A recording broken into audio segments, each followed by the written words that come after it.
ang Pinay tennis star na si Alex Ayala sa Mubadala DC Open. Kanya pong pinakain ng alikabok ang 7th seed at defending champion na si Leila Fernandez ng Canada.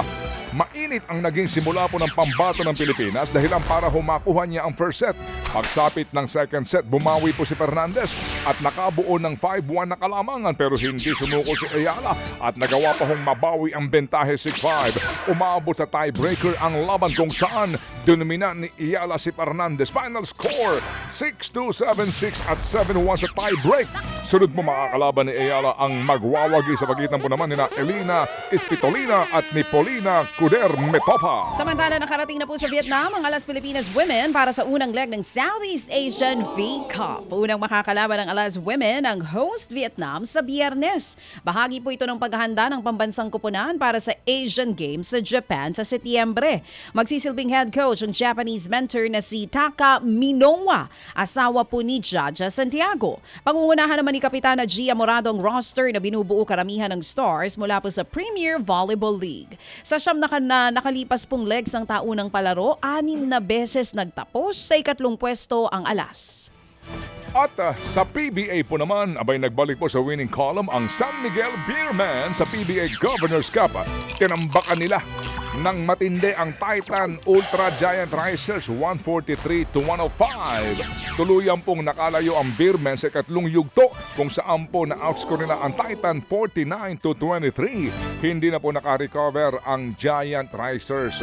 Sila po ay palyado. Nagtala po naman ng 35 points, 8 rebounds at 8 assists si Import George King. Meron pong 26 puntos po naman si Jeric Ahanmisi. Pangalawa po ngayon sa Group A ang sa SMB sa likod ng 4 wins and 1 loss. 1-5 naman ang standing ng Titan. Uy, batiin natin. May radyo daw napakalakas dyan sa mga staff po ng Enchanted Kingdom. Good morning sa inyo, Rebecca. Magandang umaga, sabi nila. Lagi kami nanonood ni Manong Ted dito bago daw sila magbukas dyan. Matumal ngayon kasi maulan. Good morning po sa mga taga-EK dyan sa Laguna. Yes, and salamat din po sa inyo pong sakripisyo para po din sa ating pong mga kababayan na gusto pong magkaroon ng entertainment. Amen! Eto naman nakuha po ng guest team Macau Giant Pandas ang ikalawang sunod na panalo sa PBA Governors Cup. Nalusutan po nila ang Terra Firma Jeep 96-92. Naipasok ni Kobe Lam ang 1 layup sa huling 10 segundo. Sablay pong free throw niya pero nakuha muli ng Macau ang possession na siya namang nagsiguro ng kanilang panalo. Nakumpleto ng Macau ang comeback win matapos matambakan ng 15 puntos sa isang bahagi ng laro. Nagtala po ng 34 points at 14 rebounds si Devondre Perry para sa Pandas at kapwa may 2 wins at 4 losses ang Macau at Terra Firma. Magbabalik import naman ng TNT Tropang Giga si Raleigh Hollis Jefferson. Kanyang papalitan si Darius Days na hindi naabot ang expectation po ng koponan sa unang 4 na laro ng conference. Nagtatala po lamang ng 10 puntos si Days sa 110-107 na panalo ng tropa laban po sa Converge Fiber Xers noong pong Martes. Hindi na po bago sa koponan si Raleigh na kuya ho naman ng ating pong import na dati ng TNT na si Ronde Hollis Jefferson. Naglaro para ho sa tropa si Raleigh noong pong 2023-2024 Commissioners Cup bilang kapalit din po ni Ronde. Posible hong makapaglaro si Raleigh kontra San Miguel sa araw po ng Sabado, 1 ng Agosto.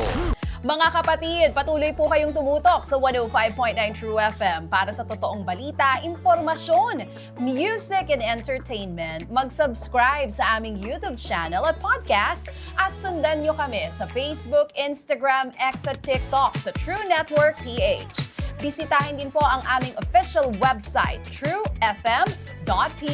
At panoorin din kami sa True TV Signal, Channel 19. Kami po ang 105.9 True FM.